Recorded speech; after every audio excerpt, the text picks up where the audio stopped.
اگرچہ میں اس موضوع پہ تقریریں کر چکا ہوں، لیکن آج پھر اس گفتگو کے حوالے سے بات چیزیں تازہ کرتا ہوں۔ اس وقت عالمی سطح پر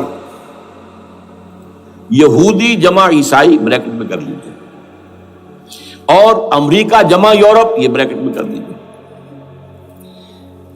ان کا اندر معاملہ کیا ہے؟ اصل جو ہے اس میں پیچھے مائنڈ ہے، ماسٹر مائنڈ، سازشی ذہن، وہ یہود کا ہے۔ باقی عیسائی آلہ کار بن گئے ہیں۔ جو 100% آلہ کار ہے یہود کا وہ پروٹیسٹنٹس ہیں۔ پروٹیسٹنٹزم یہود ہی نے پیدا کرایا تھا، یہود ہی نے یورپ کے اندر سود کا رواج شروع کروایا، ورنہ سود حرام تھا وہاں پر بھی، یوزری بھی اور کمرشل انٹرسٹ بھی، دونوں حرام تھے، یہ یہودیوں نے کروایا۔ اور پھر پہلا بینک بنوایا ہے انگلستان کے اندر، بینک آف انگلینڈ، اور جو پوپ کے خلاف بغاوت کرائی تو پہلی بغاوت ہوئی انگلستان کے اندر، جو چرچ آف انگلینڈ علیحدہ ہو گیا پوپ سے، اور اسی کو یہودیوں نے قرار دیا یہ ہمارا ماڈرن اسرائیل ہے، یہ اسرائیل ہمیں دیا ہے گاڈ نے، یہ جو ہے برطانیہ۔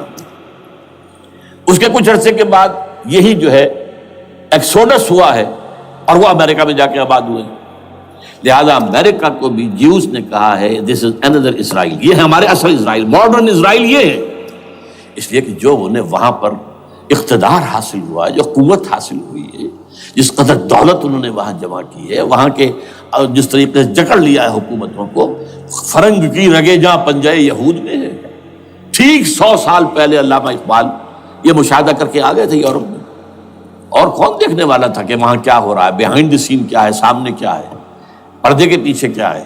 فرنگ کی رگے جہاں پنجے یہود میں، اس وقت فرنگ کا امام تھا برطانیہ، یہ وہ سلطنت تھی جس پر سورج کبھی غروب نہیں ہوتا تھا۔ آج وہ فرنگ کا امام امریکہ ہے، یہ برطانیہ تو اب وہ جو ایک نظم ہے کہ بچپن میں پڑھی تھی، London bridge is going down going down going down, اس کی مثال ہے۔ برطانیہ کی کوئی حیثیت ہی نہیں ہے، ورلڈ پاور کی حیثیت نہیں ہے، وہ تو چھوٹا بھائی اس نے بنا رکھا امریکہ نے اپنا، تو اس حیثیت سے جو ہے اس کی کوئی حیثیت ہے، ورنہ کوئی اور حیثیت نہیں۔ بہرحال ان دونوں میں یہ ہے کہ پیچھے ماسٹر مائنڈ، سازشی ذہن، پلاننگ، سکیم ساری یہودیوں کی، اعلی کار امریکہ سب سے بڑھ کر، اس کے بعد برطانیہ، اور اس میں اصل پروٹیسٹنٹس، ان میں بیپٹسٹ، ان میں اس سے بھی آگے بڑھ کر ایونجلسٹ، جن کو کہتے ہیں بورن اگین کرسچنز، جن کو کہتے ہیں نیو کنزرویٹو کرسچنز، یہ تمام اصطلاحات آپ اخبارات میں پڑھتے ہوں گے، ان کو گروپ کر لیجیے، یہ اصل اعلی کار۔ ان کو ایک نیا نام دیا گیا ہے کرسچین زائنسٹ۔ ایک یہودی زائنسٹ ہیں، سارے یہودی زائنسٹ نہیں ہیں، بہت سے یہودی ہیں جو یہ زائنسٹ کے مخالف ہیں۔ چنانچہ میری ہیوسٹن میں ملاقات ہوئی تھی ڈاکٹر وشو گرانٹ، بہت بڑا پروفیسر ایمیریٹس یہودی، لیکن یہ کہ اس نے کہا، بڑے اجتماع میں کہا، ہمارا اجلاس تھا وہاں پر، ہم نے یہ جو ہے بلایا تھا ایک یہودی، ایک عیسائی اور ایک مسلمان، تینوں جو ہے وہ تقریریں کریں۔ انہوں نے کہا تھا کہ وی آر ناٹ سپورٹنگ اسرائیل۔ اس نے وہ عیسائی جو آیا ہوا تھا پروفیسر، اس کی طرف they are supporting Israel, we are not supporting Israel. اسی طرح میری جو ہوئی تھی round table conference, round table, اس میں ایک یہودی پروفیسر تھے، وہ ہسٹری کے پروفیسر، میں نام بھول رہا ہوں ان کا، انہوں نے کہا آئی ایم اینٹی زائنزم، میں زائنزم کے خلاف ہوں۔ تو زائنزم جو ہے اصل میں ایک سیکولر یہودیوں کی تحریک ہے، اور اس کے سب سے بڑے سپورٹرز کرسچین زائنسٹ وہ امریکہ میں بیٹھے ہوئے۔ تو یہ ہے صورتحال۔ یہ جان لیجئے کیتھولکس جو ہیں یہ اتنے پرو یہودی نہیں ہیں، اب رفتہ رفتہ وہ بھی اس کے اندر آ کر شامل ہو گئے۔ یورپ جو ہے زیادہ Catholics, Roman Catholics, Roman Catholics کا یہ بھی آپ نے جملہ پڑھ سنا ہوگا کہ یہ جو ترکی جو ہے ہمارا ملک، یہ جو کوشش کرتا رہتا ہے گھسنے کی یورپین یونین کے اندر، تو ایک دفعہ جان شراق نے کہا تھا، بڑا پیارا جملہ تھا، Why doesn't Turkey understand that we are a Christian club؟ یہ ہماری جو یونین ہے یورپین، یہ تو کرسچین کلب ہے، وہ مسلمان ہے، وہ کس وجہ سے آنا چاہتا ہے بندہ، کیوں تو خود داخل ہونا چاہتا ہے؟ Why doesn't Turkey understand that we are a Christian club؟ لیکن یہ ہے رومن کیتھولکس، اور ان کا میں بعد میں آپ کو بتاؤں گا۔ یہی آپ کو معلوم ہے کہ یورپ نے عام طور پر اسرائیل کا اتنا ساتھ نہیں دیا جتنا جو امریکہ دیتا رہا ہے، اور کسی درجے میں ان کے دلوں میں سافٹ کارنر جو ہے عرب فلسطینیوں کے لیے بھی رہا ہے، یہ معاملہ ایران کے بارے میں بھی رہا ہے، جس قدر اسٹرانگ ایکشن امریکہ لینا چاہتا ہے یہ جو ہے اس کے ساتھ نہیں ہے۔ یہ تھوڑا سا فرق ہے، وہ میں اس کا ایک بنیاد بعد میں بتا دوں گا آپ کو۔ بہرحال ان کا ایک جو ایجنڈا ہے وہ دو، سمجھیے کہ دو اس کے نکات ہیں، دو رسیوں کے مانند یہ آپس میں بٹا ہوا ہے۔ پہلا، عالم اسلام کے مادی اور مالیاتی وسائل خصوصاً تیل پر قبضہ، یہ ان کا دنیاوی اعتبار سے، دولت کے اعتبار سے، وسائل کے اعتبار سے اس وقت کا ایجنڈا ہے۔ ویسے تو اس سے اوپر وہ چاہتے ہیں پوری دنیا پر، وہ تو بات کی بات ہے، لیکن ابھی نہ وہ روس کو چھیڑ رہے ہیں نہ چین کو چھیڑ رہے ہیں۔ چین تو ان کا سب سے بڑا جو ہے بزنس پارٹنر ہے، سب سے بڑا، اور چین کو رفتہ رفتہ وہ اپنی لائن پر لا رہے ہیں۔ اب تو صرف یہ کہ وہ ایک پارٹی گورنمنٹ وہاں رہ گئی ہے جو کہ کمیونزم کے دور کی یادگار ہے، باقی ان کی جو اکانومی ہے وہ تو آ چکی ہے اسی رخ کے اوپر جو یورپ کی ہے، مغرب کی ہے۔ نمبر دو ایجنڈا کیا ہے؟ دنیا میں کہیں بھی اسلام کے بحیثیت ایک نظام زندگی ظاہر ہونے کا کوئی موقع نہیں دینا۔ We have to nip the evil in the bud at any cost۔ یہ ان کے ایجنڈے کا دوسرا بڑا حصہ۔ یہ دو ہے انٹرٹوائنڈ، جیسے آپ لڑیوں کو بٹ دے کر رسی بناتے ہیں، ایسے یہ دو لڑیے ہیں۔ اسلام کا پولیٹیکل سوشو اکنامک سسٹم کہیں نہ آ جائے دنیا میں، ہو نہ جائے آشکارا شر پیغمبر کہیں، یہ ابلیس نے کنکلوڈ کیا ہے۔ وہ جو ابلیس کی مجلس شورا ہے، ہو نہ جائے آشکارا شر پیغمبر، کہیں ایسا نہ ہو کہ پیغمبر کی شریعت دنیا کے سامنے آ جائے، پیغمبر کا نظام آ جائے۔ الحذر، آئین پیغمبر سے 100 بار الحذر، حافظ ناموس زن، مرد آزما مرد آفری، یہ معاشرتی نظام ہو گیا۔ موت کا پیغام ہر نوع غلامی کے لیے، نہ کوئی فخور و خاکہ نہ گدائے رہنشی، یہ سیاسی نظام آ گیا، اور کرتا ہے دولت کو ہر آلودگی سے پاک و صاف، منعموں کو مال و دولت کا بناتا ہے امین۔ تم دولت کے امین و مالک نہیں ہو۔ اور اس سے بڑھ کر اور کیا فکر و عمل کا انقلاب، بادشاہوں کی نہیں اللہ کی ہے یہ زمین، ان الارض للہ۔ یہ نظام کہیں نہ آ جائے دنیا، یہ جس پہ کہ وہ خطرہ محسوس کر رہا تھا۔ اور اس کے بعد یہ کہتے ہیں، یہ تو تھا عصر حاضر کے تقاضے، لیکن یہ کہ صورتحال کیا ہے؟ ہو نہ جائے آشکارا شر پیغمبر کہیں ہے، یہ معاملہ اس طرح رکھو کہ خود مومن ہے محروم یقین، یہ غنیمت ہے کہ خود مومن ہے محروم یقین۔ ہمیں اگر کوئی سہارا ملتا ہے تو اس سے کہ مومنوں کو بھی، نام نہاد مسلمانوں کو بھی اپنے اس نظام پر یقین نہیں، وہ نماز پر یقین رکھتے ہیں، روزے پر رکھتے ہیں، زکوٰۃ کو بھی دو بیج اللہ تعالیٰ جس کو توفیق دیتا ہے، حج کرتے ہیں، عمرے کرتے ہیں، یہ ہے سب، لیکن یہ کہ یہ غنیمت ہے، چشم عالم سے رہے یہ پوشیدہ یہ آئین تو خوب۔ وہ ابلیس کہتا ہے کہ یہ آئین چشم عالم سے پوشیدہ رہنا چاہیے، یہ غنیمت ہے کہ خود مومن ہے محروم یقین۔ ہمارے لیے جو ہے اگر کوئی سانس لینے کی جگہ ہے تو وہ یہ ہے، حوصلہ افزائی اگر ہے تو اس میں ہے کہ خود مومن محروم یقین ہے، اس کے سامنے وہ راستہ ہے ہی نہیں۔ اب لیجئے یہودیوں کے ایجنڈے کو میں تجزیہ کر رہا ہوں۔ سب سے پہلے World Bank, IMF، globalisation, TRIPS, ان تمام ہتھ کنڈوں کے ذریعے عالمی مالیاتی استعمار جو بظاہر امریکہ کا ہوگا حقیقتاً یہود کا ہوگا۔ یہودیوں کے نزدیک پوری نوع انسانی حیوانوں کے مانند ہے۔ They are not human beings, they are goyams, they are Gentiles۔ یہ انسانی شکل میں حیوان ہے، اور جیسے حیوانوں کو ایکسپلائٹ کرنا، استعمال کرنا انسانوں کا حق ہے، گھوڑے کو آپ باندھتے رہے ہیں نا ٹانگے کے آگے، اور بیلوں سے آپ ہل جتواتے رہے ہیں، تو جیسے یہ حق ہے ایسے ہمارا حق ہے پوری دنیا کے جو ہے وسائل ان کو کھینچے۔ ہاں جیسے گھوڑے اور بیل کو بھی کوئی نہ کوئی دانہ تو ڈالنا پڑتا ہے، چارہ تو دینا پڑتا ہے، تو ان کو بھی کچھ دو۔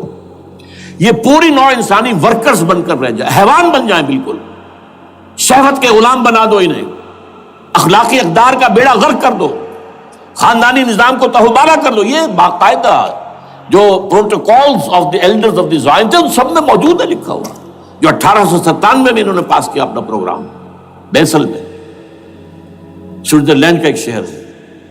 Protocols of the Elders of the Zion, ان کو حیوان بنا دو، بس حیوانوں سے کام لیتے رہو.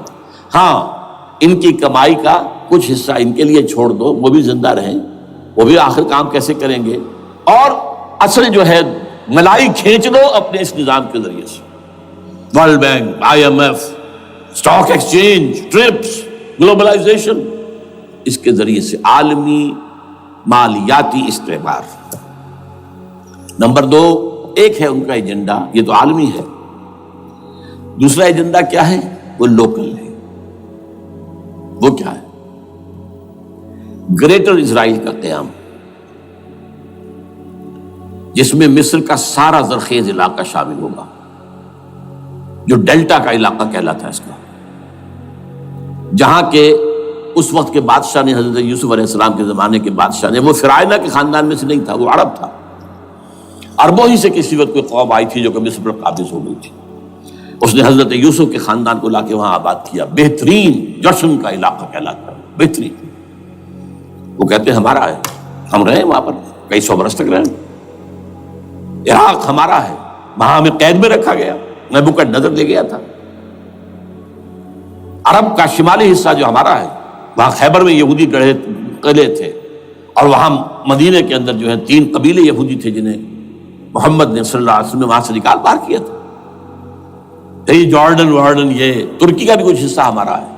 باقی پورا لبنان اور پورا فلسطین، یہ سب اس کے اوپر بنے گا ایک greater Israel. This is there local agenda. اور اس کے لیے ضروری ہے ایک بہت بڑی جنگ. ایسے آسانی سے نہیں ہو جائے گا. آرمگیڈون، جس کو حضور نے فرمایا الملحمۃ العظمیٰ، الملحمۃ الکبریٰ، بہت بڑی جنگ، جس کی خوفناکی اور تباہ ناکی کا اندازہ اس سے کیجئے. حضور فرماتے ہیں کہ اگر ایک باپ کے 100 بیٹے یا ایک دادا کے 100 پوتے ہوں گے تو ان میں سے 99 ختم ہو جائیں گے، ایک بچے گا. اور ایک جگہ فرماتے ہیں اتنی اموات ہوں گی، اتنی لاشیں ہوں گی کہ ایک نفاست پسند پرندہ جو ہے، جو گندگی پہ نہیں اترنا چاہتا. ایک تو ہے یہ کوے، چیلیں، گدھ، وہ تو گندگی ہی کی تلاش میں ہے مردار کھانے کے لیے، وہ تو لاشوں کو نوچ رہے ہوں گے. وہ پرندہ جو ہے نفاست پسند پرندہ، وہ نہیں اتر سکے گا، اڑتا اڑتا چلا جائے گا، لیکن لاشوں کا سلسلہ ختم نہیں ہوگا، یہاں تک کہ تھک ہار کر لاشوں پر گر جائے گا. یہ دور نہیں ہے، اس لیے کہ اس پر متفق ہیں یہودی بھی اور عیسائی. پروٹسٹنٹس، عیسائی اس کے اوپر پوری طرح متفق ہیں. آرمگیڈون، جسے آپ 3rd ورلڈ وار کہہ لیں، الملحمۃ العظمیٰ کہہ لیں، الملحمۃ الکبریٰ کہہ لیں حضور کے الفاظ میں، یہ آئے گی. اس کے نتیجے میں گریٹر اسرائیل بنے گا. نمبر 3، پھر بنے گا 3rd ٹیمپل، جو ٹائٹس نے گرا دیا تھا 70 میں، سن 70 عیسوی، جسے گرے ہوئے کتنا عرصہ ہو گیا؟ 2008. اندازہ کر لیجئے 1800 کتنے برس ہو چکے. وہ دوبارہ بنائیں گے 3rd ٹیمپل، اور اس کے لیے مسجد اقصیٰ کو گرائیں گے، اور ڈوم آف دی راک، قبۃ الصخرہ، وہاں لا کر پھر اس میں کنگ ڈیونز تھرون لا کے رکھا جائے گا. یہ بھی میرے علم میں پہلی مرتبہ اسی ٹرمپٹ رسالے سے آیا. وہ کیا ہے؟ حضرت داؤد کا.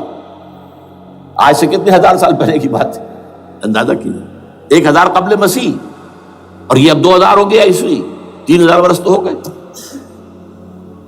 وہ کیا تھا؟ ایک پتھر تھا جس پر بٹھا کر حضرت داؤد کی تاج پوشی کی گئی تھی.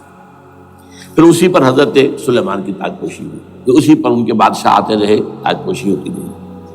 ٹائٹس نے جب گرایا ہے سن 70 عیسوی میں، یروشلم کو برباد کیا، 1,33,000 یہودی ایک دن میں قتل کیے، ایک دن میں، باقی نکال دیا، بھاگ جاؤ یہاں سے. اس کو کہتے ہیں diaspora, that started in 70 AD. یہ منتشر ہو گئے، جس کا جہاز سنگھ سمایا چلا گیا، یورپ میں چلے گئے، شمالی افریقہ میں، مسلمان ملکوں میں، انڈیا میں آ گئے، ایران میں آ گئے، سب جگہ وہاں سے نکال دیے گئے، ڈایاسپورا۔ بہرحال وہاں سے وہ ٹائٹس وہ پتھر لے گیا، وہ روم میں لے گیا، روم سے کسی طرح وہ آئرلینڈ پہنچ گیا۔ آئرلینڈ پیور کیتھولک ملک ہے، آپ کو معلوم ہوگا، اور وہاں پر پروٹیسٹنٹس کی اور کیتھولکس کی جنگیں ہوتی رہتی ہیں۔ کبھی بھی شیعہ سنی مسلمانوں کی اس طور سے خانہ جنگی نہیں ہوئی ہے جیسے کہ وہاں ان دو عیسائیوں میں کیتھولکس اور پروٹیسٹنٹس میں ہوتی ہے۔ وہ رومن کیتھولک ملک ہے بیچ میں۔ وہاں سے وہ انگلینڈ میں آیا، انگلینڈ میں جب آ گیا، بلکہ وہاں سے اسکاٹ لینڈ سے انگلینڈ میں پھر اس کو ایک کرسی کے اندر اس کی سیٹ کی حیثیت سے بنا کر ایک تھرون کی شکل دے دی گئی، اور وہ جو ویسٹ منسٹر ایبے ہے، برطانیہ کے پارلیمنٹ کے ساتھ جو چرچ ہے ویسٹ منسٹر ایبے، وہاں اس کو لا کے رکھ دیا گیا۔ اس وقت سے برطانیہ کے بادشاہوں اور ملکاؤں کی تاج پوشی وہاں ہوتی ہے۔ تو ایک یہ ہے کہ پھر اس کو لا کر وہاں رکھیں گے۔ اب یہاں سے اختلاف ہے، یہ نوٹ کر لیجیے، یہاں تک عیسائیوں کا یہودیوں کا ایجنڈا ایک، یہاں اختلاف ہے۔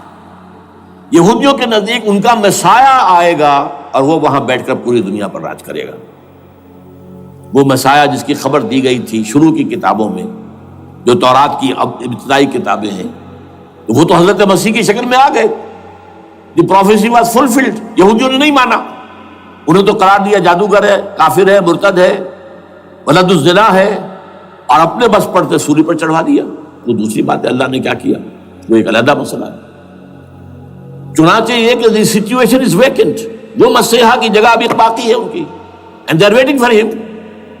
تو وہ آئے گا اور وہ یہاں اس تخت داؤد پر بیٹھ کر پوری دنیا پر حکومت کرے گا۔ عیسائیوں کا کہنا کیا ہے کہ در حقیقت حضرت مسیح نازل ہوں گے، سیکنڈ کمنگ آف جیسس، جس کو ہم بھی مانتے ہیں، اگرچہ ہوگا کیسے، حالات و واقعات کا کیا ہمارے نزدیک رنگ ہے وہ کچھ مختلف ہے، وہ میں اس کو بیان نہیں کر سکتا۔ حضرت مسیح علیہ السلام پھر اس تخت پر بیٹھیں گے ان کے عیسائیوں کے مطابق۔ چنانچہ پوپ جو مر گیا ہے، پال سیکنڈ، اس کو یہ ٹرمپٹ والے کہتے ہیں شیطان، اور ان کا کہنا یہ ہے کہ اس شیطان نے the old ancient Holy Roman Empire کو ریوائیو کیا ہے یونائٹڈ یورپ بنا کر، اور ان کا مقصد کیا ہے کہ یہ فلسطین میں ایک رومن کیتھولک حکومت قائم کرنا چاہتے ہیں۔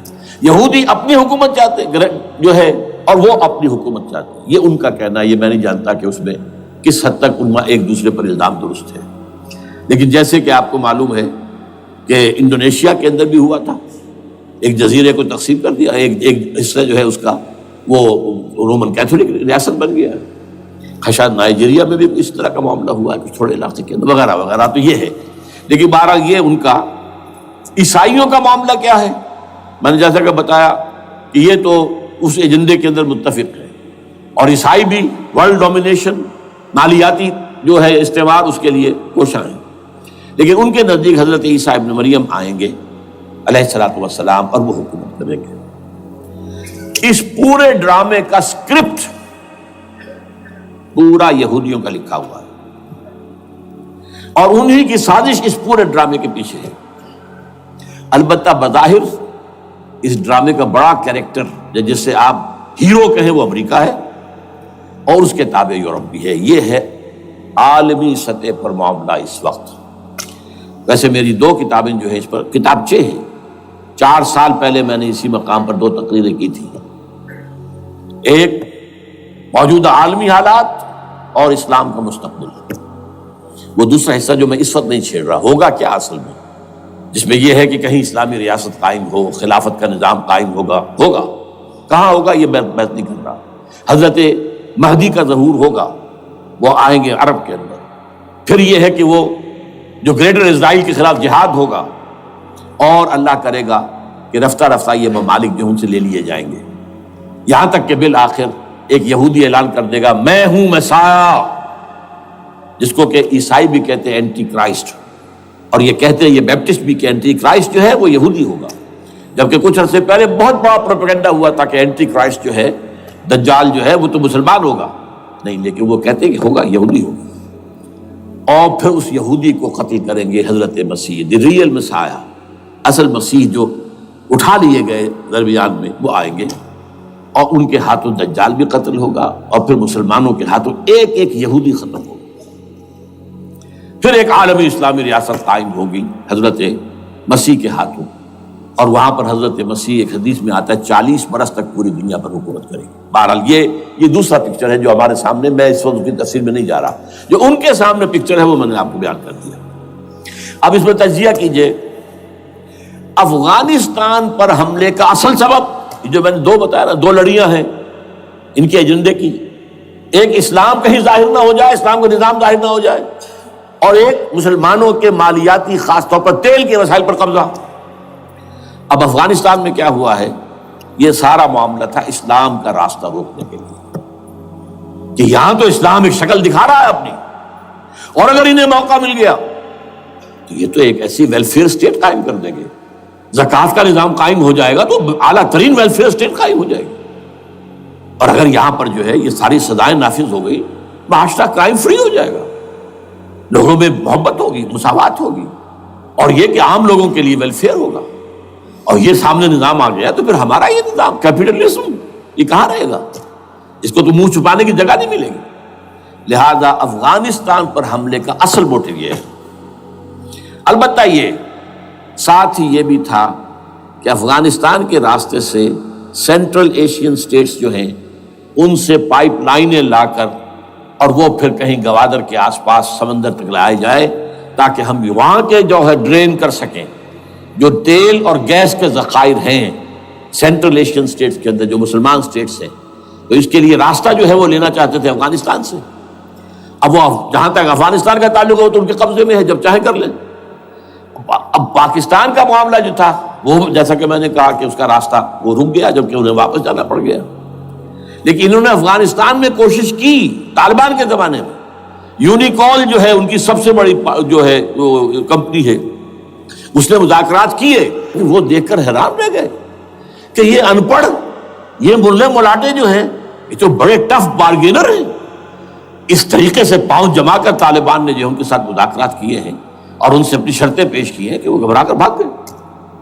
یہ صورتحال بھی تھی افغانستان پر قبضہ کرنے میں، لیکن یہ ہے کہ اصل کیا تھا کہ وہ اسلام کی کوئی شکل دنیا کے سامنے نہ آنے پائے، جو ان کا میجر ہے۔ اسی لیے پورا عالم کفر جمع ہے، امریکہ، یورپ، روس، چین، سب جمع ہے، بھارت تو ہے ہی ہے، یہ سب جمع ہے۔ آپ نے یاد ہوگا جب لال مسجد کا حادثہ ہوا ہے اور ہمارا یہ بدبخت اور بدمعاش انسان، اس نے صرف خود جان بوجھ کر اسے بڑھایا، ایک پھنسی کو پھوڑا بنایا، اس میں پھر شگاف دیا اور شاباش لی ہے۔ امریکہ سے شاباش آ گئی، نیٹو سے شاباش آ گئی، رشیا سے شاباش آ گئی، چائنا سے شاباش آ گئی۔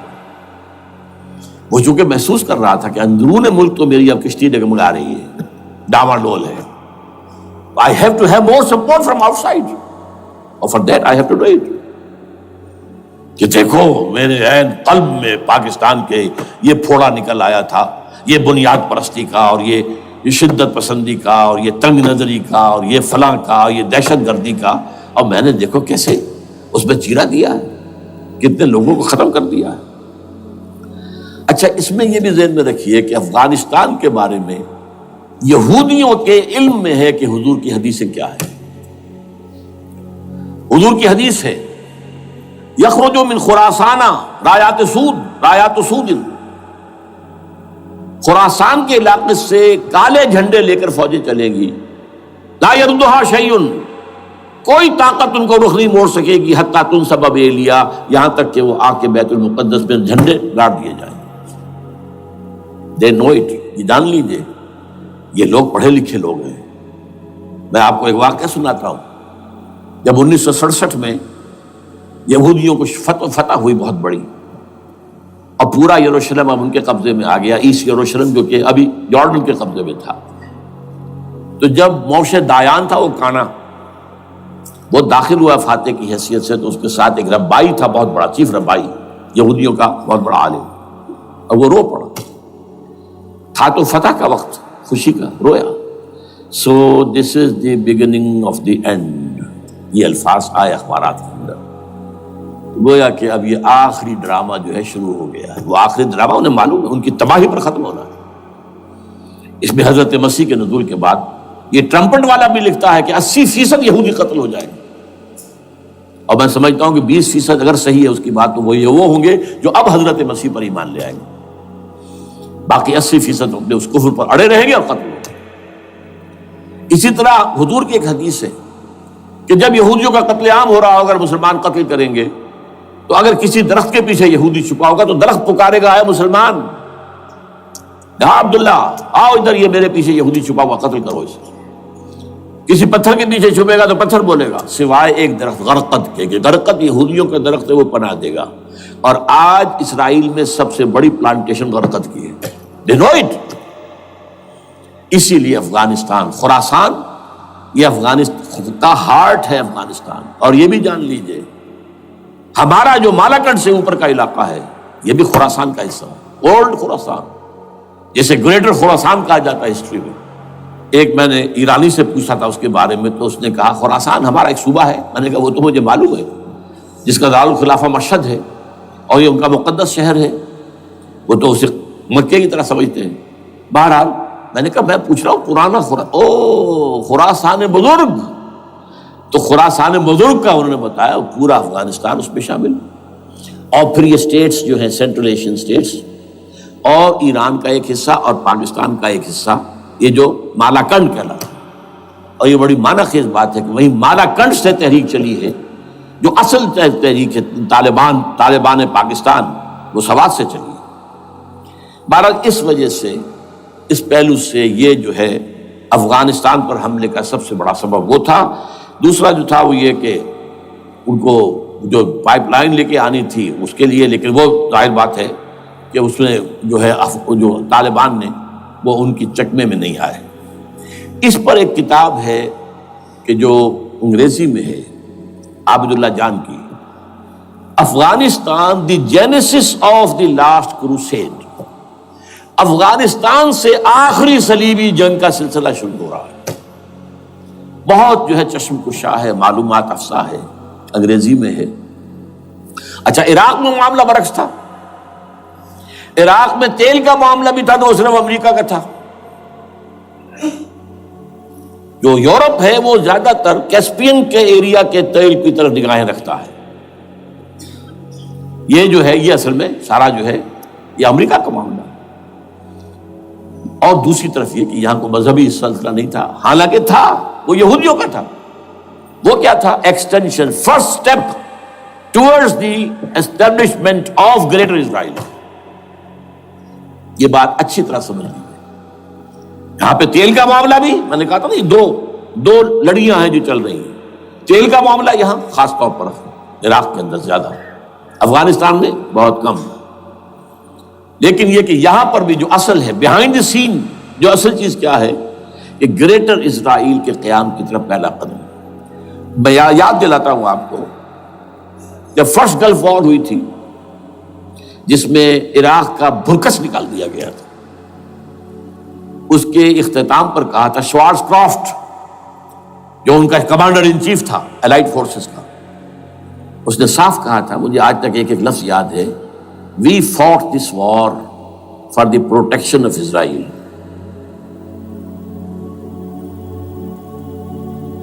اور اب جو ابھی ہوا معاملہ، جب صدام گرا ہے، اس کا مجسمہ بھی گرا ہے، تو اس کے بعد وہ شخص، وہ بدبخت، وہ خبیث جو ابھی پڑا ہوا کومے میں، شیرون نے کہا تھا ان قریب عراق پر ہماری حکومت ہوگی. اور اس سے پہلے تو ہم صرف عراق میں سے یوفریٹس تک کا علاقہ مانگتے تھے، دریائے فرات تک کا. اب ہمارا مطالبہ یہ ہے کہ ہم تو در حقیقت دجلہ تک جائیں گے، دجلہ، تاکہ پورا کا پورا جو فرٹائل جو دو آبا ہے دجلہ اور فرات کے درمیان کا بہترین علاقہ، وہ سارا ہمارے پاس. اس سے آپ اندازہ کر لیجیے کہ یہ دونوں چیزیں جو ہیں دونوں جگہ موجود ہیں. وہاں مذہبی زیادہ ہے افغانستان کا، لہذا یہاں بہت بڑی جو ہے کولیشن بن گئی. عراق میں تو وہ کولیشن نہیں بن سکی. یورپ بھی ساتھ نہیں آیا، امریکہ had to go it alone, اسے کرنا پڑا ہے. زیادہ سے زیادہ کوئی ٹوکن آسٹریلیا کا کوئی ٹوکن معاملہ جو ہے وہ برطانیہ کا کچھ شاید ٹوکن ٹائپ جو ہے وہی یہ کامن ویلتھ پرانی جو ہے چلی آ رہی ہے، اس میں شاید کینیڈا کا، باقی تو کوئی نہیں۔ یہ جو آل ورلڈ کولیشن بنی تھی وہ افغانستان کے خلاف کیوں ہے؟ یہاں سے اسلام کی ریسرجنس کا اندیشہ ہے۔ یخرج من خراسان رایات سود لا یردھا شیء حتی تنصب بایلیا۔ حضور کے زمانے میں ایلیا جو ہے وہ کن کے قبضے میں تھا؟ عیسائیوں کے۔ اس کے بعد ہمارے قبضے میں آیا، لیکن پھر کروسیڈرز نے ہم سے لے لیا تھا، اور 88 برس وہ عیسائیوں کے پاس رہا، 1099 عیسوی سے لے کر 1187 تک۔ اب پھر یہود کا قبضہ ہے، پہلے عیسائیوں کا تھا، اب یہود کا۔ اب ان سے لینا واپس، پہلی مرتبہ بھی عرب نہیں لے سکے تھے، کھونے والے عرب تھے، واپس لینے والا کرد تھا، صلاح الدین ایوبی رحمۃ اللہ علیہ۔ اب بھی کھونے والے عرب ہیں، مصر اور شام اور اردن، تینوں کا مقابلہ کیا اس نے، اسرائیل نے، اور قبضہ کیا پورے ویسٹ بینک پر، گولان ہائٹس پر، سینائی پیننسولا پر، اور یہ کھو دیا ہم نے اپنے ہاتھ سے۔ اور اب بھی عربوں میں تو کوئی دم نہیں ہے، کوئی جان نہیں ہے، ان کو عیاشیوں نے، دولت مندی نے بالکل تباہ و برباد اور کھوکھلا کر کے رکھ دیا۔ بہرحال یہ جو چیزیں میں نے آپ کو بتائی ہیں، یہ تو وہ پلانز ہیں جو سب شیاطین جن و انس کے پروگرام ہیں۔ وہ جیسے کہ کبھی کہا تھا خمینی صاحب نے، شیطان بزرگ، دی گریٹسٹ شیطن، امریکہ، اصل میں امریکہ، اور اس کے پیچھے حقیقت میں یہود، سامنے امریکہ، پیچھے یہود۔ بالفعل کیا ہوگا یہ تو پھر اللہ ہی جانتا ہے کیا ہوگا۔ وَمَكَرُوا وَمَكَرَ اللَّهُ، کافر اپنی چالیں چلتے ہیں، اللہ اپنی چال چلتا ہے۔ اور سَنَسْتَدْرِجُهُم مِّنْ حَيْثُ لَا يَعْلَمُونَ وَأُمْلِي لَهُمْ إِنَّ كَيْدِي مَتِينٌ۔ اے نبی آپ گھبرائیں نہیں، ہم ان کافروں کو رفتہ رفتہ وہاں سے لے آئیں گے جہاں سے آپ کو بھی، جہاں انہیں احساس تک نہیں ہوگا کہ یہ تو گرفت میں آ رہے ہیں، ٹریپ ہو رہے ہیں، اور ابھی ذرا میں انہیں ڈھیل دے رہا ہوں۔ میں املی لہم ان کیدی متین، میری چال بہت مضبوط ہے۔ وہ اللہ کیا کرے گا وہ میں نے آپ کو بتایا، جھلک دکھا دی ہے۔ انشاءاللہ اسی علاقے میں پاکستان اور افغانستان، اور اس کا ہارٹ ہوگا یہ پشتونستان، سرحد اور مشرقی افغانستان مل کر پشتونستان، پشتون اسی مشرقی اس میں ہے، پاکستان کا مغربی صوبہ ہے، شمال مغربی سرحدی صوبہ، یہ ہارٹ، اور پھر پاکستان اور افغانستان، انشاءاللہ یہی ہوگا۔ اور پھر یہ کہ یہاں سے فوجیں جائیں گی جو حضرت مہدی کی حکومت جمائیں گی عرب کے اندر۔ عربوں میں جان نہیں ہے کہ وہ مہدی کی حکومت کو جما سکے۔ یخرج ناس من المشرق یؤتون للمہدی یعنی سلطانہ، مشرق کی طرف کے کسی ملک سے فوجیں آئیں گی جو مہدی کی حکومت قائم کریں، عربوں میں دم نہیں۔ بہرحال ہوگا کیا وہ میں نے کہا کہ یہ تو اللہ کے ہاتھ میں ہے۔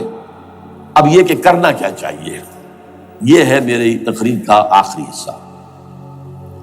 دیکھیے ذوالفقار مرزا نے جو کچھ کہا اور سید قائم علی شاہ نے، میں خوشائند سمجھتا ہوں کہ طالبانائزیشن اور ہے، اسلامائزیشن اور ہے، ٹھیک ہے، چلیے آواز مکے اور مدینے۔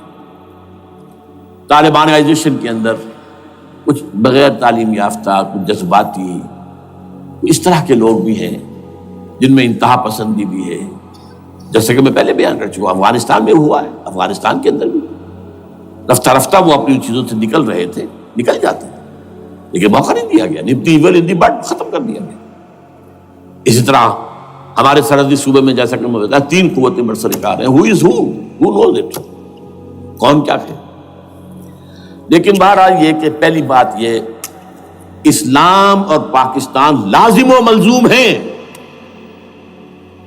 یا اسلام آئے گا تو یہ ملک رہے گا، نہیں آئے گا تو ختم ہو جائے گا، اس میں کوئی شک نہیں۔ میری 2 کتابیں پڑھ لیجیے اگر اللہ توفیق دے، ہمت دے، اسلام اور پاکستان، یہ سن 67-68 کی تحریریں میری ہیں۔ جینیسس آف پاکستان کیا تھا، how Pakistan came into existence, پھر یہ کہ میں نے استحکام پاکستان کے نام سے سن 85 کے اندر کتاب لکھی ہے. یہ دونوں کتابیں پڑھی ہیں. پاکستان کا کوئی جواز نہیں اگر یہاں اسلام نہ آئے، اور واقعتاً ہم جواز کھو چکے ہیں. یہ تو اللہ تعالیٰ ہمیں مہلت دے رہا ہے. لیکن اب یہ سمجھ لیجئے یہ اللہ تعالیٰ کی طرف سے ایک خاص مہلت ہے، اور شاید آخری مہلت ہے جو ہمیں مل رہی ہے. یہاں اسلامائزیشن نہ ہوا تو یہ ملک نہیں رہے گا. میں یہاں آپ کو ایک شعر سنا دوں. ہے تو ایک ایسی شخصیت کا جو کچھ کنٹروورشل بھی ہو گئی، بعد میں بدنام بھی ہو گئی. ایک زمانے میں جماعت اسلامی کے بڑے مخلص کارکن تھے وہ، مولانا کوثر نیازی. انہوں نے ایک بڑا تلخ شعر کہا تھا: اسلام کو اگر تیری فضا راس نہ آئے، اے میرے وطن تجھ کو کوئی آگ لگائے. ہمیں اسلام چاہیے، اور اسلام نہیں آئے گا تو یہ ملک نہیں رہے گا. کوئی زرداری، کوئی نواز شریف اس ملک کی بقا کی ضمانت نہیں دے سکتا. اس کی بقا ہے اگر تو اسلامائزیشن نہیں ہے. 61 سال کی ہماری بے وفائی اللہ کے ساتھ کیے ہوئے وعدے کی، اس کا ایک عذاب ادنا ہم جھیل چکے ہیں. 71 یاد کی سن 71 پاکستان 2 لخت، 93,000 مسلمان پاکستانی بھارت کی قید میں بھیڑوں بکریوں کی طرح ہانک کر لے جائے گئے، ٹرکوں میں بھر بھر کر، جیسے کہ ڈیرہ غازی خان سے بھیڑیں بکریاں آتی ہیں لاہور میں ذبح ہونے کے لیے. کنسنٹریشن کیمپس میں ہمارے ٹائیگر نامی جرنیل نے پیش کیا اپنا ریوالور. کتنے لوگ مارے گئے، کتنا فساد ہوا. مسلمان کے ہاتھوں مسلمانوں کا خون کتنا ہوا. یہ اللہ کا ایک خاص عذاب ہوتا ہے. میں نے وہ آیت آپ کو سنائی تھی: قل هو القادر على ان يبعث عليكم عذابا من فوقكم او من تحت ارجلكم. اے نبی سے کہہ دیجیے اللہ اس پر قدرت رکھتا ہے، جب چاہے تم پر کوئی عذاب اوپر سے بھیج دے، تمہاری زمین کے نیچے سے نکال دے. زلزلہ آیا تھا کہ نہیں؟ او یلبسکم شیعا، ایک تیسری شکل بھی ہے. نہ اللہ آسمان کو کوئی تکلیف دے، نہ زمین کو. زمین پھٹے گی تو آدمی جائے گا نا اندر، بلکہ تمہیں گروہوں میں تقسیم کر کے او یلبسکم شیعا فیذیق بعضکم بعض بعض، تو ایک دوسرے کی قوت کا ایک دوسرے کو مزہ چکھائے. تم خود ایک دوسرے کے گلے کاٹو. ہمیں کسی اور قوم کو تکلیف دینے کی ضرورت نہیں ہوگی. یہ کام ہمارے ساتھ ہو چکا ہے 1971 میں. بہرحال اب اس کے بعد بھی تاخیر تو ہماری جو کی تو ہے. اب ہم اس جگہ پر پہنچ گیا کہ شاید اب عذاب الاکبر آنے والا ہے. وہ آیت بھی میں نے شروع میں پڑھی تھی: وَلَنُذِيقَنَّهُم مِّنَ الْعَذَابِ الْأَدْنَىٰ دُونَ الْعَذَابِ الْأَكْبَرِ لَعَلَّهُمْ يَرْجِعُونَ. چھوٹا عذاب آیا سن 71 میں پاکستان. بہرحال مغربی پاکستان تو برقرار رہا، اس کا نام بھی پاکستان رہا. اب شاید بڑا عذاب آ رہا ہو، بلکنائزیشن جس کے نقشے جو ہیں دنیا میں شائع کیے جا چکے ہیں. اور اس اسلامائزیشن کے لیے جو میں کہہ رہا ہوں کہ اس کے بغیر یہاں پاکستان نہیں رہے گا، اس کے لیے اس کی جو دستوری، تدریجی، قانونی، پرامن اگر راستہ اختیار نہ کیا گیا تو ملیٹنسی بڑھے گی. یہ رکنے والی نہیں ہے. یہ جو اوپر کا جو علاقہ ہے ایک ٹرائنگل ہے جس کا نقشہ کھینچا ہے ایک بہت بڑے مصری ادیب اور مورخ نے، شکیب ارسلان ان کا نام تھا. انہوں نے کہا ہے کہ یہ پامیر سطح مرتفع جو ہے، پامیر جسے روف آف دی ورلڈ کہا جاتا ہے، اس سے پہاڑوں کے سلسلے نکلتے ہیں. کوئی چین کی طرف چلا گیا، کوئی تبت کی طرف چلا گیا، کوئی قراقرم ادھر آ گیا پاکستان کی طرف، ہمالیہ آ گیا پاکستان انڈیا کی طرف، ادھر ہندو کش چلا گیا افغانستان میں. یہ سب جیسے کہ ایک جو پہیا ہوتا ہے اس کے جو لگے ہوتے ہیں اسپوکس جنہیں کہتے ہیں. اس نے کہا کہ ایک طرف ہمالیہ اور ایک طرف ہندو کش، اس کے درمیان میں جو قوم رہتی ہے، اب نوٹ کر لیجیے، یہ ہمالیہ کا اینڈ جو ہے مغربی، وہ کیا، یہ نتیا گلی وغیرہ اسی کا حصہ ہے. اس کے بعد ختم، دریائے سندھ بہ رہا ہے، لیکن اوپر جا کر وہ ٹرن دیتا ہے رائٹ کو، تو پھر اب وہ قراقرم اور ہمالیہ کے درمیان جاتا ہے. یہاں تک کہ انڈیا سے جو اس کا داخلے کا راستہ آ جاتا ہے۔ لیکن یہ جو ہے یہ درمیانی راستہ، یہ اصل میں ہندو کش ادھر اور ہمالیہ ادھر، اس کے درمیان جو قوم آباد ہے، اور اس ٹرائنگل کا بیس ہے مالاکنڈ کا پہاڑ، مالاکنڈ، ہمالیہ، ہندو کش۔ اس ٹرائنگل میں جو قوم آباد ہے، شکیب ارسلان کہتا ہے اگر پوری دنیا میں اسلام کی نبضیں ڈوب جائیں تب بھی یہاں کے لوگوں میں اسلام کی نبض چلتی رہے گی۔ یہ وہ علاقہ ہے جہاں سے پاکستان کے طالبان کا آغاز ہوا، جہاں سے پرامن تحریک چلی تھی اس کا راستہ روک دیا گیا، اب وہ شدت پسندی پر آ گئے، اور یہ شدت پسندی بڑھے گی اگر آپ نے تشدد سے روکا، اگر امریکہ کے چمچے بنے رہے، اگر امریکی ایجنڈے ہی کو پورا کرتے رہے اور اپنے لوگوں کو مارتے رہے، تو جواب میں گریک چراغ حقیقت کو گل کیا تم نے تو موج دودھ سے صد آفتاب ابھریں گے۔ یہ اب جو آ رہے ہیں، کہاں سے آ رہے ہیں آپ کے یہ خودکش حملہ آور؟ یہ وہی ان لوگوں کے رشتہ دار ہیں نا جو امریکی بمبارڈمنٹ میں مارے گئے ہیں، کتنے ہیں جن کے بچے ختم ہو گئے، بیٹے مر گئے۔ یہ جو ہمارے ہاں ایک کمانڈوز کے کیمپ کے اوپر جو حملہ ہوا تھا اور خودکش بمبار، جس سے کہ شاید 18-19 بہترین آپ کے کمانڈوز ختم ہوئے تھے، وہ کون تھا؟ وہ خود کمانڈو تھا، اندر کوئی اور تو جا ہی نہیں سکتا تھا، یہ کمانڈوز کا کیمپ تھا، اور اس کے میس میں لوگ کوئی جا سکے، وہ خود کمانڈو تھا۔ اس کی بیٹی لال مسجد کے اندر جلی تھی۔ اب آپ اندازہ کیجئے کہ اس کے دل میں جو کھول رہا تھا اس کا جذبہ، اس نے اس کو ٹھنڈا کیا خود جان دے کر۔ تو جان لیجیے ادھر باجوڑ میں حملہ ہوا تھا، ادھر جو ہماری ملٹری پریڈ کے اوپر حملہ ہو گیا، تو یہ بات رکے گی نہیں۔ اور یہ ظاہر بات ہے کہ اب شمال سے لے کر نیچے تک کی بات ہے، وہاں پر بھی میں نے شروع بھی کہا تھا یہ خطرہ حقیقی ہے، غیر حقیقی نہیں ہے، وہمی اور خیالی نہیں ہے۔ اس لیے کہ اب جو اس علاقے سے جا رہے ہیں ہجرت کر کے کراچی، وہی ان کی جگہ ہے، وہیں پر ان کے رشتہ دار ہیں، محسود ہیں، وزیری فلاں ہے، یہ ہے وہ ہے، وہاں وہ جا رہے ہیں۔ اور وہاں پر بھی ظاہر بات ہے کہ جو کچھ ہو رہا ہے افغانستان میں اور جو کچھ ہو رہا ہے شمال سرحدی صوبے میں، اس کا ایک تسلسل ہوگا۔ میں یہاں یہ عرض کر دوں آپ سے کہ تقریباً 4 سال قبل، بلکہ 4.5 سال، میں انتہائی مایوسی کو پہنچ چکا تھا کہ پاکستان کا وجود باقی نہیں رہے گا۔ میں نے یہی تقریر کی ہے 29 فروری سن 2004 کو، اسی جگہ۔ پاکستان جواز کھو چکا، یہ اسلام کے نام پر تھا، ویئر اسلام؟ جو اسلام یہاں وہ تو بھارت میں بھی ہے، وہ تو امریکہ میں بھی ہے، وہ کہاں ہے اسلام کا سیاسی نظام، اسلام کا تعزیراتی نظام، اسلام کا کرمنل لا، اسلام کا سول لا، اسلام کے فیملی لاز کہاں بنائے تھے اس شخص نے جو فیلڈ مارشل بنا تھا، خود ساختہ، جو اس نے قوانین بنائے تھے؟ تمام علماء نے کہا تھا، تمام مکتبہ فکر کہ غلط ہے، تحریک کوئی نہیں اٹھائی، یہ ان کی غلطی تھی، کوتاہی تھی۔ جمہوریت کی تحریک میں شامل ہو گئے، اس پر کوئی تحریک نہیں چلائی۔ بہرحال وہ نظام کہاں ہے؟ وہ نظام تو قائم نہیں کیا۔ اس حوالے سے یہ اپنا جواز کھو چکا ہے۔ There's no rationale، raison d'être جسے کہتے ہیں فرینچ کے اندر، raison d'être، کسی چیز کی ریزن، rationale آف ایگزسٹنس نہیں۔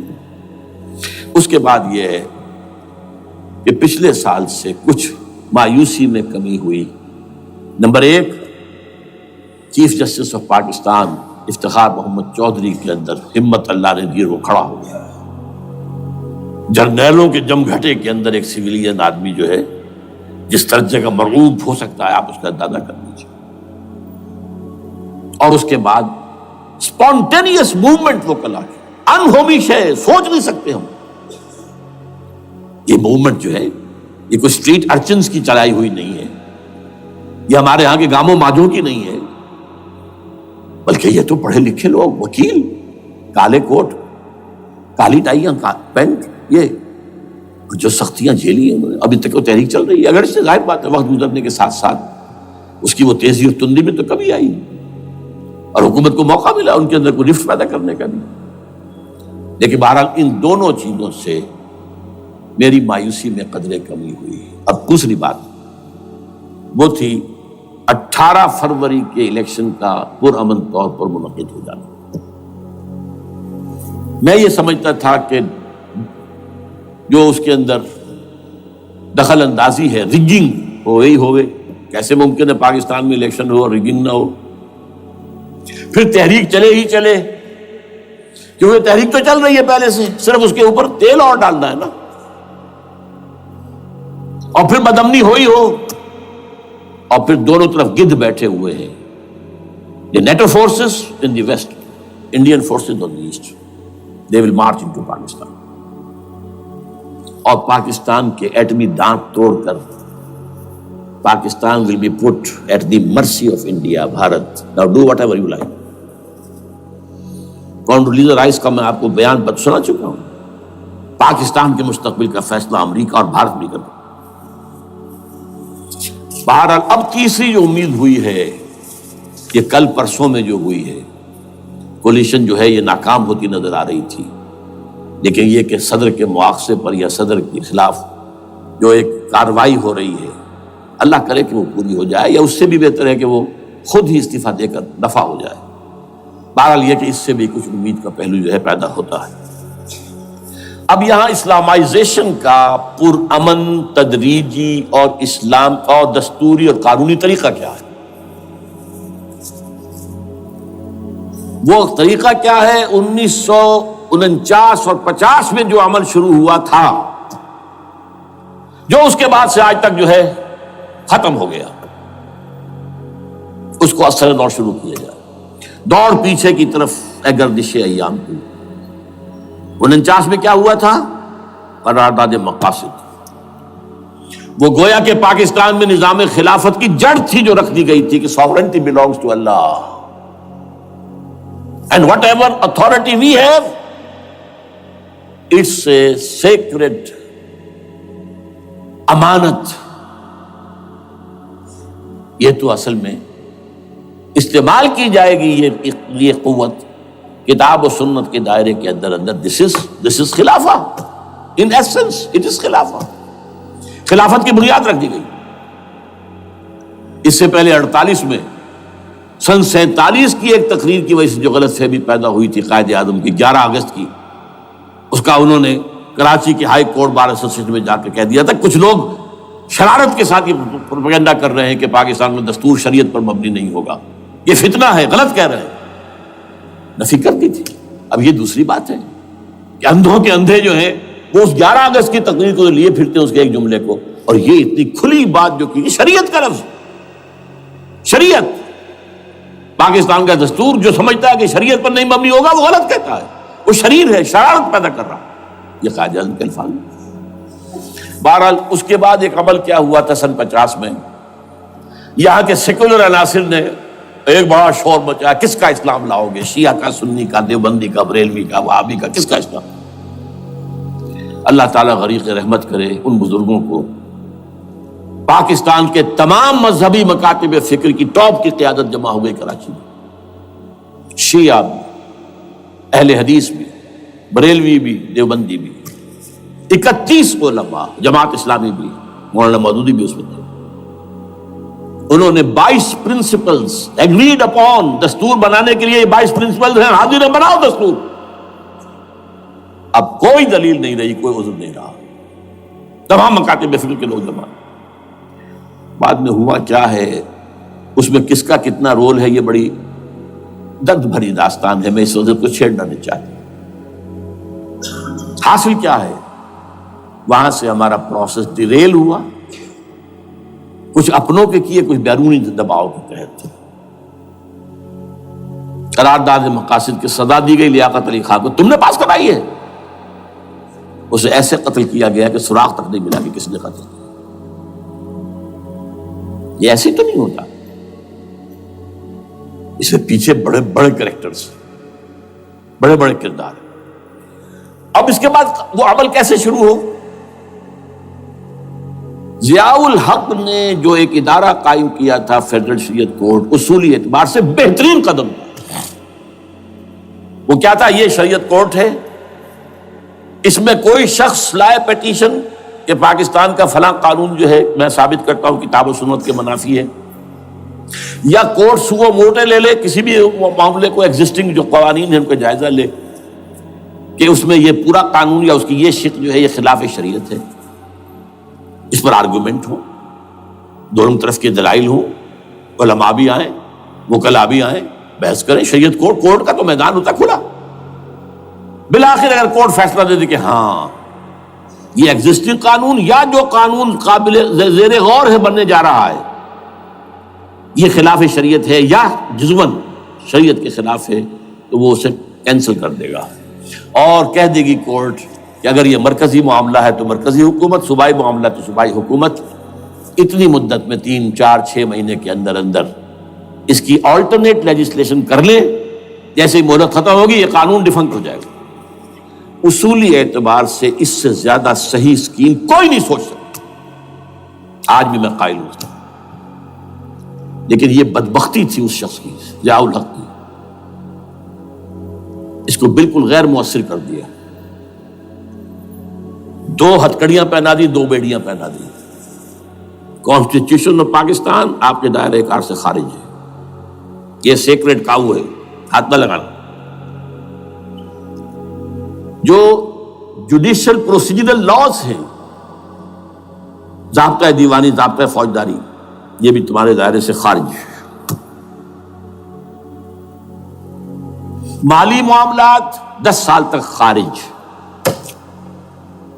اور فیملی لاز مستقل خارج۔ انا للہ و انا الیہ راجعون۔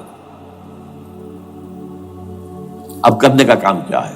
نمبر 1، فیڈرل شریعت کورٹ کے دائرے پر جو تحدیدات ہیں، لیمیٹیشن ختم کی جائیں یکسر۔ نمبر 2، اس کا سٹیٹس کم سے کم ہائی کورٹ کے درجے کا ہونا چاہیے۔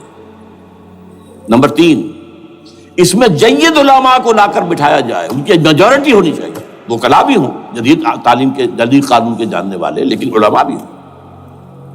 اگر آپ جید علماء کو لے آئیں گے تو پھر وہ جو عام مولوی ہے بیچارہ، وہ جو پوری طرح نیم خواندہ ہے یا نیم تعلیم یافتہ ہے، یا ہمارا عام آدمی ہے جو طالبان کے انداز کے اندر وہ شدت پسندی پر آ گیا ہے، اسے یہ اندازہ نہیں ہے کہ دین میں اہمیت کس شے کی اول ہے، پھر دوسری کون سی، ثانوی شے کون سی ہے۔ اب اس کے بجائے علماء، جدید علماء، تمام جو ہے مسالک کے علماء اس میں شامل کیے جائیں۔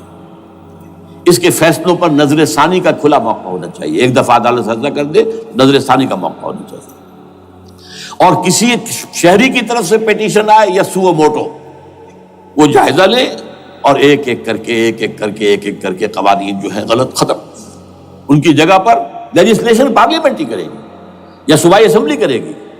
کورٹ کا کام لیجسلیشن نہیں ہے، وہ یہ کہہ سکتا ہے کہ یہ بھائی یہ معاملہ جو ہے شریعت سے تجاوز کر گیا ہے، یا فلاں جو قانون تم بنانے چلے اس کی یہ جو ہے شریعت کے خلاف ہے، بس فیصلہ یہ دے گی۔ ظاہر بات ہے لیجسلیشن اس کا کام نہیں، لیجسلیشن جو کرے گی آپ کی نیشنل اسمبلی کرے گی، آپ کی صوبائی اسمبلی کرے گی، لیکن وہ اس کا متبادل قانون لے آئیں اور پہلا قانون ختم ہو جائے گا۔ اچھا، اس عرصے کے دوران جو کونسل آف اسلامک آئیڈیالوجی پر ارب روپیہ خرچ ہوا ہے، اس کی رپورٹوں کے انبار لگ گئے ہیں، کسی ایک سفارش کو بھی آج تک پارلیمنٹ میں پیش نہیں کیا گیا، اور اس میں جید علماء رہے ہیں اور تمام مکاتب فکر کے علماء رہے ہیں۔ ان کی رپورٹوں کو رفتہ رفتہ پارلیمنٹ کے سامنے لایا جائے اور ان کے ذریعے سے نئی قانون سازی کی جائے۔ اگر آپ یہ قانونی دستوری راستہ کھول دیں گے اور تجدیداً اس طریقے سے Islamisation of laws of Pakistan ہو جائے تو ظاہر بات ہے کہ پھر جو دہشت گرد ہیں، دہشت پسند ہیں، جن کو آپ خطرہ کہہ رہے ہیں، خطرہ، طالبان آنند، طالبان آ گئے، طالبان آ رہے ہیں، اب ڈرو اور بچو اور مقابلے کی تیاری کرو اور اسلحہ تیار کرو، اگر یہ کام کریں گے تو پھر ظاہر بات ہے کہ وہ تو فساد ہوگا، اور فساد کا نتیجہ کیا نکلے وہ اللہ ہی بہتر جانتا ہے۔ لیکن یہ پروسیس جو میں نے بیان کیا ہے، اگر اس پر عمل ہو جائے تو یہ وہ پروسیس ہے جسے جنرل حمید گل نے کہا تھا کہ اگر ایسا ہو جائے تو یہ سافٹ ریولوشن ہوگا، بغیر تشدد کے، بغیر کسی اور کے، اگر نیت ٹھیک ہے، اور اگر یہ واقعی جیسے قائم علی شاہ نے سمجھ لیا ہے اور جیسے کہ ذوالفقار مرزا نے سمجھ لیا ہے، اسلامائزیشن اگر اس کو سب سمجھ لے، زرداری بھی سمجھ لے، اور نواز شریف بھی سمجھ لے اور سب سمجھ لے، تو ظاہر بات ہے کہ پھر کسی توڑ پھوڑ کے بغیر، کسی اور بدامنی کے بغیر، کسی تشدد کے بغیر اسلامائزیشن یہاں ہو جائے تو سب کے دل خوش ہو جائیں گے، اور یہ سارا جو بھی تشدد ہے، یہ دہشت گردی ہے، اس کے راستے بند ہو جائیں گے۔ اگر ایسا نہیں کرتے تو غیر تعلیم یافتہ یا نیم تعلیم یافتہ، جن کو کوئی پورا تصور نہیں ہے، نہ دنیا کے حالات کا علم ہے، نہ شریعت کے جو اصل مصادر اور منابع ہیں، اصل سورسز، ان تک رسائی ہے، بس کچھ چیزیں سن رکھی ہیں۔ یہ تو معلوم ہے انہیں کہ داڑھی رکھنی ہے، سنت ہے، لیکن یہ کہ یہ فرض تو نہیں ہے بھائی، پھر اس کی کوئی خاص مقدار تو معین نہیں ہے، یہ تو نہیں جانتے۔ ویڈیوز ہیں، آڈیوز ہیں، ان میں گانے ہیں، اس میں آپ کو معلوم ہے کہ عریانیت ہے، جو بھی ویڈیوز ہیں، اور وہ تو ان کو جلائیں گے ان کی دکانوں میں۔ آپ تعلیم دے رہے ہیں لڑکیوں کو، وہ جانتے ہیں جو تعلیم آپ دینا چاہتے ہیں، آپ تو ڈانس کی تعلیم کو بھی وہاں پر نافذ کر رہے ہیں۔ آپ نے تو تعلیم کا شعبہ ہی دے دیا اسماعیلیوں کے ہاتھ میں، لہذا ان کا تو رد عمل ہوگا، ہوئے۔ اس کا راستہ اگر روکنا ہے تو اس پروسیس سے جو میں نے بیان کر دیا ہے، جس کو میں بیان کر رہا ہوں نہ معلوم کب سے، نواز شریف صاحب، ان کے والد میاں محمد شریف صاحب مرحوم، اور شہباز شریف صاحب اور عباس شریف صاحب چاروں میرے پاس آئے تھے، 2 دفعہ آئے تھے، اور میں نے یہ ترمیمی بل پیش کیا تھا جس کے آئٹم میں نے آپ کو گنوا دیے۔ بہرحال نہیں کیا کچھ انہوں نے، لیکن یہ کہ اگر یہ نہیں کریں گے تو یہ کہ دوسری طرف یہ سمجھ لیجئے اس وقت پاکستان کے دینی مدرسوں میں شدید تحریک چل رہی ہے۔ لال مسجد یہ ایک سمبل بن چکا ہے، یہ ایک علامت ہے، اور یہ ملیٹنسی کی طرف بہت بڑی تعداد میں، خاص طور پر جو طالب علم ہیں عربی مدارس کے، طالبان کی سورس یہی تو ہے نا، یہی تھے جن سے کہ افغانستان میں طالبان ابھرے تھے اور یہیں سے پاکستان کو ابھر رہے ہیں۔ ان کے اندر شدید لہر ہے، اور کوئی بہت بڑا فساد ہو گیا اگر خدا نہ خواستہ تو that will be the end of Pakistan. اس سے بچنا ہے تو وہ راستہ اختیار کریں جو میں نے بیان کر دیا ہے، جو میں سال سے بیان کر رہا ہوں۔ دستور کا ترمیمی بل بنا کر دیا ہے، اسے عام بھی کیا ہے۔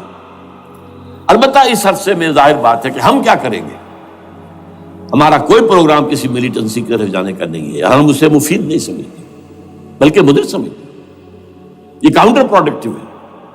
ہمارے سامنے پروگرام کیا ہے؟ سے نکاتی پروگرام، بڑے پیمانے پر دعوت ایمان بذریعہ قرآن، نمبر 1۔ میری تمام سرگزشت کھوئے ہوئوں کو جستجو، میری سرگزشت جو ہے 50 سال سے اسی میں ہے، قرآن کا پڑھنا، پڑھانا، سیکھنا، سکھانا، عام کرنا، اور الحمدللہ ایک بڑی ٹیم تیار کر دی ہے میں نے اللہ کے فضل سے، جو یہ کام کر رہی ہے۔ دعوت ایمان بذریعہ قرآن، اور جو ایمان واقعتاً لے آئیں، جس کا ثبوت ہوگا شریعت پر عمل، جس چیز پر عمل کیا جا سکتا اور نہیں کرتے تو آپ مجرم۔ ہاں ظاہر بات ہے اس ایک حصہ ایسا ہے جس پر آپ عمل نہیں کر سکتے جب تک کہ نظام نہ بدل جائے، چور کا ہاتھ میں نہیں کاٹ سکتا، آپ نہیں کاٹ سکتے، لیکن جتنے پر عمل ممکن ہے اس پر عمل، ایسے لوگوں کو آرگنائز کیا جائے۔ بیعت کا نظام، مسنون نظام، قرآن میں معصور، مسنون، منصوص، یہ سارا نظام اس کی بنیاد ایک آدمی کا، وہ آدمی کہے کہ بڑھو تو بڑھو، وہ کہے کہ رک جاؤ تو رک جاؤ۔ نمبر 3، ان لوگوں کا تزکیہ، اور میں بتا چکا ہوں تزکیہ اور تربیت۔ تزکیہ کس بات کی؟ کوئی امنگ، کوئی ولولہ، کوئی مقصد، کوئی تمنا دل میں نہ رہے سوائے اللہ کی رضا کی۔ حکومت مطلوب نہ ہو، اقتدار مطلوب نہ ہو، مال و دولت مطلوب نہ ہو، اللہ کی رضا اور آخرت کی فلاح۔ ہر تمنا دل سے رخصت ہو گئی، حضرت مجذوب کا مصرع، اب تو آجا، اب تو خلوت ہو گئی، اے اللہ تو آجا میرے دل میں، میرے دل سے ہر تمنا نکل چکی ہے، خلوت ہے۔ اور تربیت کس کی؟ کہ تیاری ہو جائے اس بات کی کہ تن من دھن سب لگا دیں گے، جان بھی دے دیں گے جب موقع آئے۔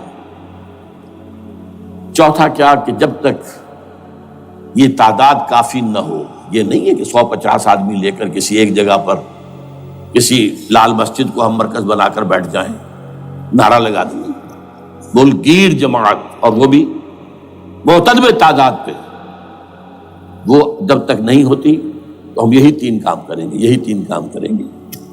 دعوت ایمان بذریعہ قرآن، تنظیم بذریعہ بیعت، مسنون بیعت، تزکیہ اور تربیت کرتے رہیں گے. بانشہ درویشی در ساز دمادم زن، یہی کام کرتے رہو. نو ملیٹنسی، نو الیکشنز. لیکن جب تعداد کافی ہو گئی تو ایک منظم اور پرامن مطالباتی اور احتجاجی تحریک، توڑ پھوڑ نہیں، گھراؤ جلاؤ نہیں، جیسے گاندھی نے شروع کی تھی، نمک بناؤ تحریک، سول ڈس اوبیڈینس. لیکن کسی نے کوئی توڑ پھوڑ نہیں کی تھی. اپنے سر ان کے پھوٹے ہیں بڑے سے بڑے لیڈروں کے، مولانا ابوالکلام آزاد اور پنڈت جواہر لال نہرو کے سر پھٹے ہیں. ہزارہ لوگ جیلوں میں گئے ہیں، انہوں نے کسی کو کچھ نہیں کہا. اسی کا نقشہ ایرانیوں نے دکھایا، 20,000 سے لے کر 30,000 تک جانیں دے دی، ہتھیار نہیں اٹھائے. اس لیے کہ ہتھیار بھی استعمال کرو گے تو اوپر جو حکومتیں ہیں ان کے پاس تو بے تحاشا فوج ہے، ان کے پاس ٹینک ہے، ان کے پاس ہوائی جہاز ہیں، ہیلی کاپٹرز ہیں، گن شپ ہیلی کاپٹرز ہیں، کیا نہیں ہے. پرامن منظم مطالباتی اور احتجاجی تحریک. اللہ کرے کہ ہمیں اس کے لیے جو مہلت درکار ہے وہ مل جائے. ہمیں معلوم نہیں کہ کہیں وہ مہلت ختم ہی نہ ہو رہی ہو. لیکن اگر ہم آخری سانس تک اس کام میں لگے رہیں گے تو انشاءاللہ اللہ تعالیٰ کے ہاں ہم معذور قرار پائیں گے. اللہ تعالیٰ جو ہے ہمیں درگزر ہم سے فرمائے گا کہ جو کچھ میں کر سکتا تھا اللہ میں کرتا رہا، آخری دم تک کرتا رہا. اگر یہ ہے تو اپنی تو کامیابی ہے، باقی کیا ہوتا ہے ملک کا میں کچھ نہیں کہہ سکتا. اللہ